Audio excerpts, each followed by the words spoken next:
2014 తెలంగాణ రాష్ట్రం ఆవిర్భవించిన తర్వాత 2 దఫాలుగా కేసీఆర్ ముఖ్యమంత్రిగా ఈ రాష్ట్రంలో కొనసాగడం జరిగింది. అయితే 2 దఫాలుగా ఉన్న కేసీఆర్ ముఖ్యమంత్రి ఎన్నో సంక్షేమ పథకాలు తీసుకురావడం జరిగింది. వాటన్నిటికీ ధీటుగా కాంగ్రెస్ పార్టీ కేవలం 6 సూత్రాలు 6 గ్యారంటీలతో ఇటీవల జరిగిన అసెంబ్లీ ఎన్నికలలో అధికారంలోకి రావడం జరిగింది.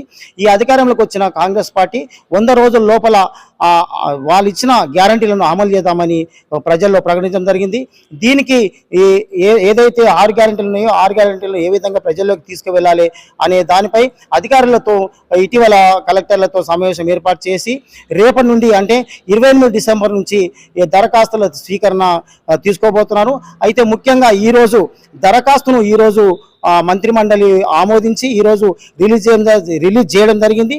అయితే ఈ 6 సూత్రాలకు సంబంధించి ఈ ప్రజల్లోకి ఏ విధంగా తీసుకుపోతుంది, ఈ కాంగ్రెస్ పార్టీ నిజమైన లబ్ధిదారులను ఏ విధంగా గుర్తిస్తుంది అనే విషయాలతో మాట్లాడడానికి మనతో పాటు సంగారెడ్డి జిల్లా డీసీసీ వర్కింగ్ ప్రెసిడెంట్ శ్యామరావు మనతో పాటు ఉన్నారు. మరి శ్యామరావుని అడిగి అదే విషయాలు తెలుసుకునే ప్రయత్నం చేద్దాం. శ్యామరావు గారు చెప్పండి, అధికారంలోకి వచ్చిన కాంగ్రెస్ పార్టీ 6 గ్యారంటీల మీద రేపు నుంచి దరఖాస్తుల స్వీకరణ తీసుకుంటుంది కదా, ఈ దరఖాస్తుల స్వీకరణకు మరి మీరు ఏ విధంగా సహకరిస్తారు, మరి అధికారులు ఏ విధంగా ఈ కార్యక్రమాన్ని ముందు తీసుకోబోతుంది?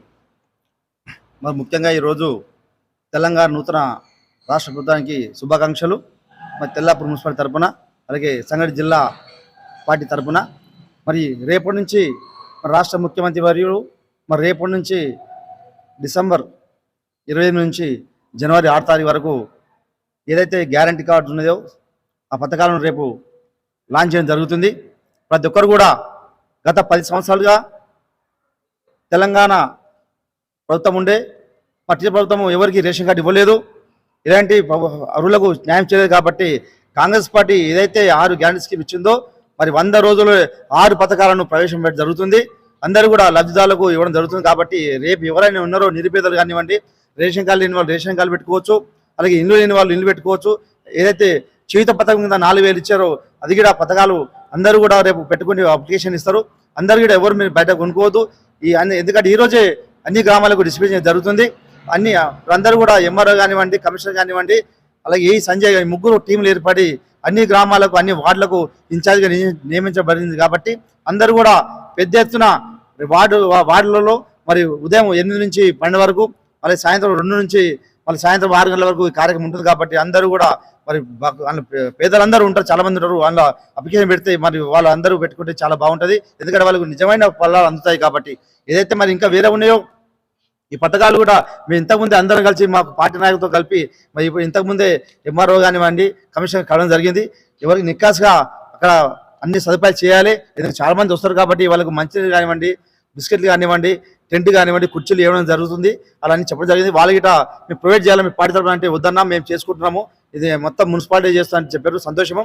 అందరూ కూడా మేము కూడా మా కాంగ్రెస్ పార్టీ తరఫున అందరికీ మేము కూడా మీకు చేదోడు వాదగా ఉండి మీ పథకాలను పబ్లిక్ అందే విధంగా మేము కూడా దోహదపడతామని తెలియజేస్తున్నాను. ప్రజల్లో ఒక అయోమయం ఏర్పడింది. ఎందుకంటే ఇంతకుముందు తెలంగాణ కేసీఆర్ ప్రభుత్వం ఉన్న స్కీములకు ఇప్పటి 6 గ్యారంటీలకు కొంచెం తేడా కనిపిస్తుంది. అయితే ఈ 6 గ్యారంటీ స్కీములకు ప్రజలు ఏ విధంగా అప్లై చేసుకోవాలనే దాని మీద అంటే అవగాహన అంటే అధికారులు అవగాహన కల్పించలేదు. మరి మీరు పార్టీ నాయకులు మరి ఏ విధంగా అవగాహన కల్పిస్తారు, ప్రజలకు ఏ విధంగా లబ్ధి చేకూరుస్తారు? మరి గతంలో ప్రభుత్వం ఏదైతే ఇచ్చిందో ఆ పింఛన్కి యథావిధిగా ఉంటాయి. అలాంటి ఏదైతే లబ్ధి రేషన్ కార్డు ఉన్న వాళ్ళకు అలాంటి ఉన్న వాళ్ళకు ఇబ్బంది లేదు. ఏదైతే కొత్తగా రేషన్ కావాలో వాళ్ళు పెట్టుకోవాలి, కొత్తగా పింఛన్ వాళ్ళు పెట్టుకోవాలి, కొత్తగా ఏదైతే మహాలక్ష్మి పథకం పెట్టుకారో వాళ్ళు పెట్టుకోవాలి. కానీ పాత వాళ్ళు వితత పిచ్చి కానివ్వండి, వీడియో పంచి కానీ ఒంటరి వేరే వాళ్ళ అవసరం లేదు. వాళ్ళ గతంలో ఉండే కాబట్టి వాళ్ళకి ఇబ్బంది ఏం లేదు. ఆ పింఛన్ యథావిధిగా ఉంటాయి. చెప్పండి ప్రభాకర్ రెడ్డి గారు. అయితే ఈ గతంలో జరిగిన ఈ కార్యక్రమాలు ఎన్నో సంక్షేమ కార్యక్రమాలు ఉన్నాయి కదా, ఈ కార్యక్రమాలకు భిన్నంగా ఈరోజు కాంగ్రెస్ పార్టీ తీసుకొచ్చిన 6 పథకాల మీద కొంతమంది అపోహలు సృష్టిస్తున్నారు. మరి సృష్టిస్తురా మరి ఎట్లా తెలుస్తలేదు. కానీ నిజమైన లబ్ధిదారుని ఏ విధంగా గుర్తిస్తారు, మరి అధికారులకు మీరు ఏ విధంగా మీరు సహకరిస్తారు? రేపు 28వ తారీఖు నుండి 6వ తారీఖు వరకు, జనవరి 6వ తారీఖు వరకు అయితే తెలంగాణ నూతన ప్రభుత్వం కాంగ్రెస్ ప్రభుత్వం ఏర్పాటు జరిగిందో మరి ఏదైతే ప్రభుత్వం హామీ మేరకు 6 గ్యారంటీల హామీ మేరకు రేపటి నుంచి ప్రజాపాలన ప్రారంభమవుతా ఉంది తెలంగాణ రాష్ట్రంలో. అందులో భాగంగా తెల్లాపూర్ మున్సిపాలిటీలో 28వ తారీఖు నుంచి జనవరి 6 వరకు ప్రతి రోజు రెండు వార్డుల నుంచి ప్రజల నుంచి దరఖాస్తులు స్వీకరిస్తూ ఉన్నారు. మరి ప్రజలందరూ కూడా విన్నవించుకుంటున్నాం, ఎవరైతే నిజంగా కూడా ఈ 6 గ్యారంటీ పథకాలకు అర్హులు ఉన్నారో అందులో భాగంగా రేషన్ కార్డులు కూడా దరఖాస్తులు తీసుకోవడం జరుగుతుంది. ప్రజలందరూ కూడా స్వచ్ఛందంగా వచ్చి ఎక్కడైతే మరి ఈ సభలు గ్రామ సభలు ఏర్పాటు చేస్తున్నారో వార్డ్ వైజ్ అక్కడ స్థానికంగా ఉన్న ప్రజలందరూ అర్హులందరూ అక్కడికి వచ్చి అధికారుల దగ్గరకు వచ్చి అప్లికేషన్ తీసుకొని మరి ఫామ్స్ నింపి అధికారులకు ఇవ్వాల్సిందిగా విజ్ఞప్తి చేస్తున్నాం. మరి ఎవరు కూడా ఎటువంటి ప్రలోభాలకు లొంగకుండా 500 రూపాయలకు మరి ఫామ్స్ అమ్ముతూ ఉన్నారని తెలుస్తూ ఉంది. అట్లాంటి ఎవరు కూడా నమ్మకుండా స్వచ్ఛందంగా అధికారులను వచ్చి కలిసి మీరు ఏవైతే అర్హులు ఉన్నారో వాళ్ళందరూ అప్లికేషన్ పెట్టుకోవడం.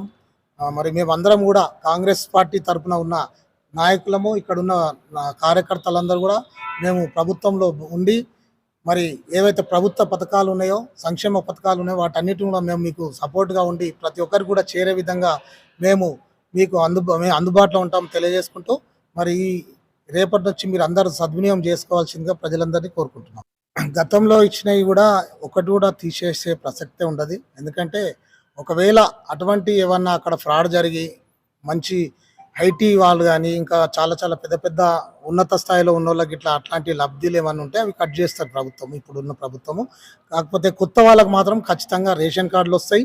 మరి ఎవరైతే అర్హులున్నో వాళ్ళందరూ కూడా ముఖ్యంగా మేము కాంగ్రెస్ పార్టీ తరఫున కూడా చాలామంది ఇక్కడ ఉన్నాం స్థానికంగా. వాళ్ళందరం కూడా లబ్ధిదారులు ఎవరైతే ఉన్నారో మేము కూడా ప్రభుత్వ అధికారులకు సహకరిస్తూ వాళ్ళకు వాదోడు చేదడుగా ఉంటూ ఈ పథకాలను ఖచ్చితంగా ప్రతి ఒక్క మనిషికి అందే విధంగా మేము ప్రయత్నం చేస్తాం. ముఖ్యంగా మన పటంచ నియోజకవర్గం వచ్చేసరికి ప్రభుత్వం కాంగ్రెస్ పార్టీ ఉంది, స్థానికంగా ఎమ్మెల్యే టీఆర్ఎస్ పార్టీ ఉన్నాడు. మరి మీరు ఎమ్మెల్యే సహకరించాలి, ఎమ్మెల్యే కూడా ప్రజలకు సహకరించాలి, మీకు సహకరించాలి. మీరు ఏ విధంగా సమన్వయంతో ముందుకెళ్తారు? ఇవాళ మా ముఖ్యమంత్రి రేవంత్ రెడ్డి గారు ఆల్రెడీ మొన్ననే ఒక మీటింగ్లో చెప్పాడు, ఎక్కడైతే మరి కాంగ్రెస్ పార్టీ నుంచి పోటీ చేసిన వ్యక్తులు ఉన్నారో వాళ్ళకే ఇన్ఛార్జీలు ఇస్తూ ఏవైతే ఈ ప్రభుత్వ పథకాలు ఉన్నాయో వారి ద్వారా ఈ ఇక్కడున్న గరీబ్ వాళ్ళకు నిజంగా అర్హులు ఎవరైతే ఉన్నారో వాళ్ళని గుర్తించి కింద ఉన్న క్యాడర్లకు కూడా మాకు ఇన్స్ట్రక్షన్స్ ఆల్రెడీ వచ్చినాయి. స్థానికంగా మేము కూడా వాళ్ళకు వాదోడు ఇక్కడ ఉన్న ఎమ్మెల్యేని కూడా మేము కలుపుకొని అందరికి వచ్చే విధంగా చేస్తాం. దీంట్లో పార్టీలు కానీ ఎవరు కానీ దీనికి ఎక్కడ కూడా మేము తావు లేకుండా లబ్ధిదారులకు ఖచ్చితంగా ఇవ్వాలనేది ఇవాళ తెలంగాణ ప్రభుత్వం అదే ఆలోచిస్తుంది. రాబోయే రోజులలో ఏంటంటే స్థానికంగా ఉన్న ఎమ్మెల్యే ద్వారా కాకుండా బీఫామ్ తీసుకున్న అభ్యర్థి ద్వారా పథకాలను తీసుకుపోవడం అంటే ఇది రికమెండేషన్ కు దారి తీస్తున్న అవకాశాలు ఉన్నాయా?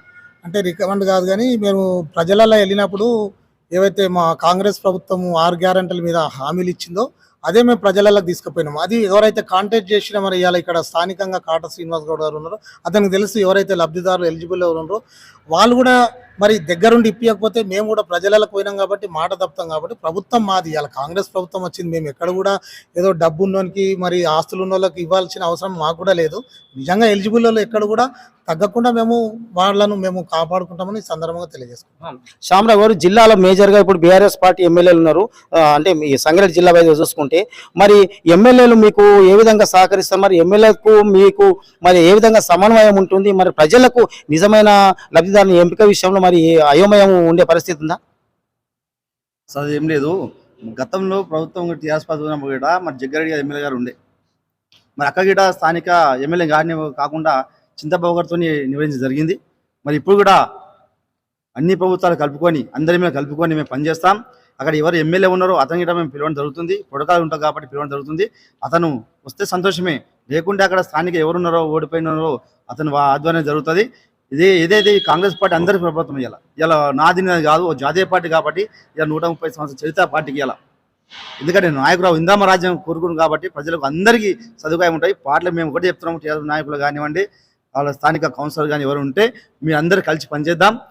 ఇప్పుడు ఎవరైతే కౌన్సిలర్ వాళ్ళ ఆధ్వర్యంలో పనిచేస్తాం. మేము కూడా మీకు చేతితో ఉంటాం. మీరు కూడా పార్టీకి చెడ్డ పేరు రాకుండా మీరు కూడా కోపం చేయాలని మేము విజ్ఞప్తి చేస్తాం. మనం ఇలా మనతో పాటు మైనార్టీ నాయకులు ఇంతకుముందు గతంలో ఎన్నికల సందర్భంలో అనేక విమర్శలు చేశారు కదా. మరి ఈ రోజు ప్రభుత్వమే వచ్చింది, మీ ప్రభుత్వం వచ్చింది. మరి మీ మైనార్టీకి సంబంధించి కాకుండా సామాన్య జనాలకు మీరు ఏ విధంగా సహకరిస్తారు? ఎటువంటి స్కీములు మీరు ఏ విధంగా తీసుకోగలుగుతారు? తప్పకుండా ఎన్నికల ముందు ఏదైతే 6 గ్యారెంటీల మేనిఫెస్టో ఉందో కాంగ్రెస్ ప్రభుత్వము రేపు రిలీజ్ చేస్తున్నారు. సీఎం రేవంత్ రెడ్డి మరి మిగతా మంత్రివర్గం అందరూ రేపు రిలీజ్ చేస్తున్నారు. కాబట్టి తప్పకుండా అర్హులు ఎవరైతే ఉన్నారో వాళ్ళందరినీ గుర్తించి ఎన్నికల ముందు ఏ రకంగా అయితే మేము వాగ్దానం చేసినామో ఎలక్షన్ల క్యాన్వాసింగ్లో అందరికీ ఇంటింటికి తీసుకెళ్లి ఎవరైతే అర్హులు ఉన్నారో వాళ్ళు తప్పకుండా వాళ్ళకి చేరాలి. ఆల్రెడీ మీరు చూశారు ముఖ్యమంత్రి గారు ఏదైతే వాగ్దానం చేశారో మహిళలకు ఉచిత బస్ ప్రయాణం ఈ రకంగా చేశాము. ఇవి కూడా అదే రకంగా అర్హులను అందరినీ గుర్తించి తప్పకుండా వాళ్ళందరూ చేరేలాగా చేస్తాం. మరి రాజకీయాలు కూడా అదే విధంగా ఉంటాయి. ఈ రాజకీయాలు చేసుకుంటూ మరి లబ్ధిదారులకు మరి ప్రభుత్వ ఫలాలు అందుతాయంటారా? అయితే ప్రభుత్వము ఈరోజు ప్రతిష్టాత్మకంగా ఈరోజు 6 గ్యారెంటీలను తీసుకురావడం జరిగింది. ఏదైతే ఎలక్షన్ల టైంలో చెప్పినట్టు కాకుండా దాన్ని నిలబెట్టుకోవడానికి ప్రభుత్వం ముందుకొస్తుంది. ఎందుకంటే గత పాలకులు 10 సంవత్సరాలుగా ఇక్కడ అధిక ధరల మూలంగా చాలా కుటుంబాలు విచ్ఛిన్నమైనవి. ఏంటంటే ఆ ధరలను తట్టుకోలేక ఒకటి ఉంటే ఒకటి ఉండదు, వాళ్ళకి కావాల్సిన మౌలిక సదుపాయాలే. వాటిని గుర్తించి ప్రభుత్వం ఏవైతే ముఖ్యమైన 6 గ్యారెంటీలు ఉన్నాయో వాటిని ప్రవేశపెట్టడం జరిగింది. వాటికి తగ్గట్టుగా మేము కార్యకర్తలుగా ఇక్కడ ఉన్న ప్రజలకి ఇవి ముఖ్యమైన ఏవైనా ఉన్నాయో వాటిని తీసుకెళ్తున్నారు ప్రభుత్వం. కాబట్టి ఏదైతే గతంలో ఫీజు రీఎంబర్స్మెంట్ అన్నాము దానికి అనుగుణంగా ఈరోజు విద్యకు సంబంధించి ఒక పథకం వచ్చింది. అదేవిధంగా ఈరోజు మహిళలకు 2500 వాళ్ళకు ఏదైతే ఒంటరి మహిళలకు ఇవ్వడం జరుగుతుందో వాటిని కూడా, ఇవి కాకుండా ప్రభుత్వం ఏవైతే పథకాలు చెప్పిందో ఈ పెరిగిన ధరలకు అనుగుణంగా వాళ్లకు ఏదైతే చల్లీళ్లకు వేడి నీళ్లుగానే భావించాల్సిన అవసరం ఉన్నది. ఎందుకంటే ఈరోజు ప్రజల జీవన ప్రమాణం పెరగాలంటే ఈ పథకాలను వెళ్ళాల్సిన అవసరం ఉంటుంది. అయితే ఇక్కడ స్థానికంగా ఉన్నటువంటి మీరు అన్నట్టు ఇక్కడ స్థానికంగా కూడా మున్సిపాలిటీలో వాళ్ళు ఏదైతే ప్రజలు ఉన్నారో పార్టీలు ఏవైనప్పటికీ కూడా ప్రజలు మాత్రము అందరికీ ప్రజలే. ఒక రాజకీయ నాయకుడిగా మన మీద ఎన్ని ఒత్తిళ్లు ఉన్నప్పటికీ కూడా ప్రజలను మనము నిజమైన ప్రజలను గుర్తించి వాటిని వాళ్ళకి చేరేటట్టు చేస్తేనే మళ్ళొకసారి కూడా మనం ప్రజలు వెళ్ళినప్పుడు ప్రజలు మనం నమ్మి ఓటేస్తారు. కాబట్టి ఖచ్చితంగా ప్రజలు ఇప్పుడు కాంగ్రెస్ పార్టీ నాయకులను నమ్మాలా, లేకపోతే అధికారంలో ఉన్న ఎమ్మెల్యేలను నమ్మాలా, లేకపోతే అధికారులను నమ్మాలా? ఇప్పుడు అయోమయ పరిస్థితి ఏర్పడింది ఇప్పుడు ఈ 6 గ్యారెంటీలతోని. మరి వాళ్ళకి ఎటువంటి సందేశం ఇస్తారు? అయితే ఎమ్మెల్యేగా గెలిచిన అభ్యర్థి వేరే పార్టీ అయినప్పటికీ కూడా అతను ప్రజలకు చేస్తున్నటువంటి ఏదైతే సానుకూలంగా ఉన్నటువంటి దృక్పథంలో అతనికి మనం సహకరిస్తూనే ఎక్కడైతే ప్రలోభాలకు అతను వాళ్ళ పార్టీకి సంబంధించిన ప్రలోభాలకు గురి చేసే సందర్భంలో వాటిని ఖండిస్తూ అక్కడ మిగతా వాళ్ళకు కూడా సమాజానికి ఉపయోగపడే విధంగా తీసుకెళ్లడానికి మేము గట్టి ప్రయత్నాలు చేస్తాం.